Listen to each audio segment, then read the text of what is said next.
Hello everyone, my name is Akhil. आज मैं आपके लिए एक आईपी रिव्यू लेके आया हूँ। कंपनी का नाम है ट्रैक्शन टेक्नोलॉजीज़ लिमिटेड। पहले हम कंपनी के बारे में जानेंगे। कंपनी 2013 में फाउंड हुई थी और ये company market intelligence data provide करती है प्राइवेट कंपनी को।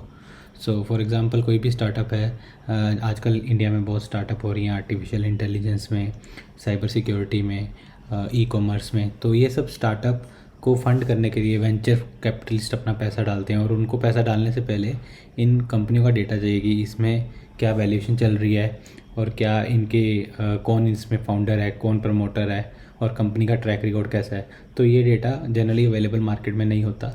तो ये कंपनी ट्रैक्शन टेक्नोलॉजी ये अलग अलग सोर्सेज से डेटा इकट्ठा करती है और इसका एक प्लेटफॉर्म बनाया है जिसमें ये सारा डेटा इमीडिएटली अवेलेबल होता है। तो ये प्लेटफॉर्म को आप यूज़ करके इसमें सर्च कर सकते हो कि जैसे आपको फाइनेंशियल सेक्टर की कंपनी देखनी है तो इसमें बाय सेक्टर आप सर्च करके एक एक कंपनी का डेटा देख सकते हो। तो ये जो कंपनी है जो ग्लोबली 5 प्लेयर्स हैं उसमें रैंक्ड है, तो पहली 5 में से एक है। और इस कंपनी का बिज़नेस जो है काफ़ी एसेट लाइट है और ये software as a service based platform की तरह यूज़ होती है। इस कंपनी के टोटल 3271 यूज़र्स हैं जो कि 1139 कस्टमर अकाउंट्स के साथ एसोसिएटेड है। तो इनके जो कस्टमर हैं वो 58 कंट्रीज़ में लोकेटेड हैं एज ऑफ जून 30, 2022। तो इनके जो कस्टमर हैं वो कुछ कस्टमर फॉर्च्यून 500 कंपनी जो वर्ल्ड की सबसे बड़ी 500 कंपनी है उसमें से भी इनके कस्टमर हैं। कंपनी जो प्राइवेट डेटा जो अपने कस्टमर को देती है वो कस्टमर इनके डील को करने के लिए, जैसे कोई कंपनी दूसरी कंपनी को एक्वायर करना चाहती है प्राइवेट कंपनी को, तो उसके साथ डील करने के लिए यूज़ करती है। Merger, acquisition, due diligence, analysis, tracking, इन सब कामों में इस कंपनी से जो डेटा प्रोवाइड होता है वो यूज़ किया जाता है। अब हम कंपनी के कंपेटिटिव स्ट्रेंथ के बारे में बात करेंगे।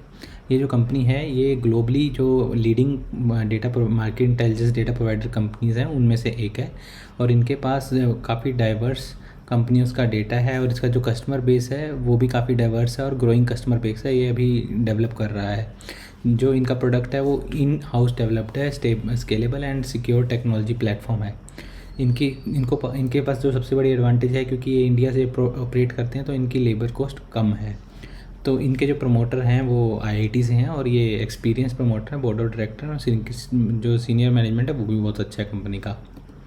अब हम देखेंगे इस इंडस्ट्री का क्या फ्यूचर प्रोस्पेक्ट है। जिस इंडस्ट्री में ये कंपनी काम करती है, जो एक ग्लोबल B2B इंफॉर्मेशन सर्विसेज का मार्केट है वो 2020 के हिसाब से $140 बिलियन का मार्केट था और ये एस्टिमेटेड है कि ये $190 बिलियन का मार्केट हो जाएगा 2025 तक, जो कि बनता है कि 6.16% पर एनम के हिसाब से ये ग्रो करेगा। और जो total available market for the private, जो इसमें से जो private market data service industry है वो एक्सपेक्टेड है कि वो 6.79% पे ग्रो करेगी।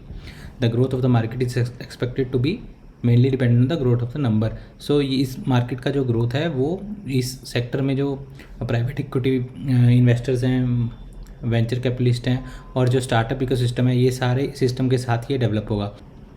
तो हम बात करेंगे कंपनी के फाइनेंशियल के हिसाब से।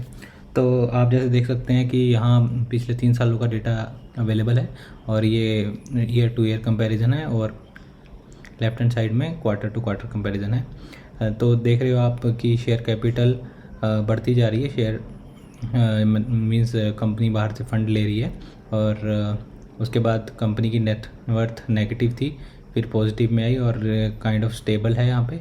और रेवेन्यू देखा जाए तो रेवेन्यू जंप आ रही है, ईयर ऑन ईयर भी बढ़ रहा है और क्वार्टर ऑन क्वार्टर भी रेवेन्यू बढ़ रहा है।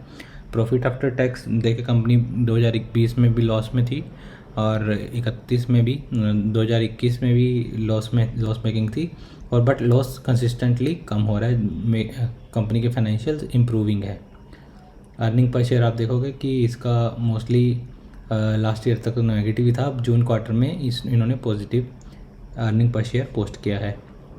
तो अब हम इसकी वैल्यूएशन तो नहीं कर पाएंगे क्योंकि अभी तक हम मानेंगे इस कंपनी को क्योंकि इसमें कंपनी ने लॉस ही पोस्ट किया है, तो हम इसकी पी नहीं निकाल पाएंगे और मार्केट में भी इसका कोई और सिमिलर बिजनेस लिस्टेड नहीं है, तो इसकी हम वैल्यूएशन नहीं कर पाएंगे। अगर हम इसके हिसाब से वैल्यूएशन करें एक क्वार्टर की अर्निंग के हिसाब से, तो इसका पी जो कंपनी ऑफर प्राइस कर रही है तो उसके हिसाब 200 का पी बैठता है।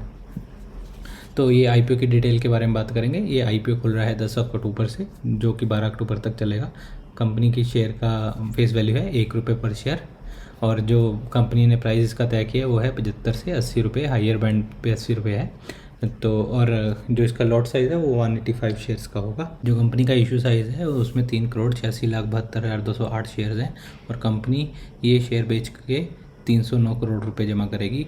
ये जो ऑफ़र है, ये ऑफ़र पूरा कंप्लीट का ऑफ़र फॉर सेल है। मींस इसका प्रमोटर जो हैं वो अपना हिस्सा बेच रहे हैं, इससे कंपनी को कोई पैसा नहीं मिलेगा, और इसमें एग्जिस्टिंग इन्वेस्टर इस पैसे को एग्जिस्टिंग इन्वेस्टर्स की पॉकेट में ये पैसा जाएगा। और ये इसकी जो हमारा रिटेल इन्वेस्टर का कोटा है इसमें 10% है, और बाकी मोस्टली शेयर 75% QIB के कोटे में जाएंगे। अब फाइनली हम बात करते हैं कंक्लूजन की। मुझे ये आईपीओ कुछ ज़्यादा फ़ायदेमंद नहीं लग रहा, तो मैं इसमें इन्वेस्ट नहीं करूँगा, क्योंकि ये जो सेक्टर है और ये जो इंडस्ट्री है वो भी ज़्यादा ग्रोथ उसमें एक्सपेक्टेड नहीं है। इंडस्ट्री 6.16% के हिसाब से ग्रो करने वाली है, जो कुछ मुझे खास नहीं दिखता। और इसके अलावा जो कंपनी की वैल्यूएशन वो मुझे थोड़ी ज़्यादा लगती है। मार्केट में लिस्ट होने के बाद अगर इसका प्राइस थोड़ा कम होता है तो मैं इसमें इन्वेस्ट करने का विचार बनाऊंगा।